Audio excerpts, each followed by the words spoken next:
বছরের প্রথম দিন মানে বাঙালিদের একটা খাওয়ার উৎসব বা পর্ব যেটাই বলতে পারো।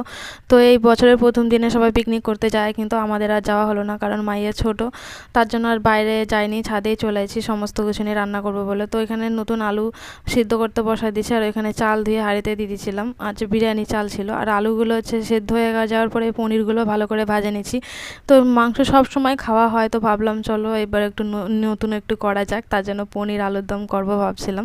তো মশলার মধ্যে মশলাগুলো কষায় নিয়েছি। মশলার মধ্যে ছিল আদা, জিরা, ধনে, আর হচ্ছে গিয়ে শুকনো লঙ্কা, এগুলো ভালো করে পেস্ট করে নিয়েছি। আর হচ্ছে পেঁয়াজ আর কাজু বাদাম তো আগে ভালো করে ভাজে তারপরে বাটে নিয়েছি। সমস্ত কিছু মশলা কষায়, একটু দই দিয়ে কষায়, আলু দিয়ে কষায়, জল দিয়ে দিলাম। এবার পনিরগুলো হচ্ছে দিয়ে দেবো, ঝোলে একটু জাল উঠলেই। আর তোমাদের সবাইকে হ্যাপি নিউ ইয়ারের নতুন নতুন শুভেচ্ছা। তারপরে ধনেপাতা দিয়েই নামাই দেবো। আর ছিল হচ্ছে চাটনি আর এই রাইস। তো আমাদের পিকনিক ছাদে বসে তোমাদের কেমন লাগলো জানাও। আজকের মতন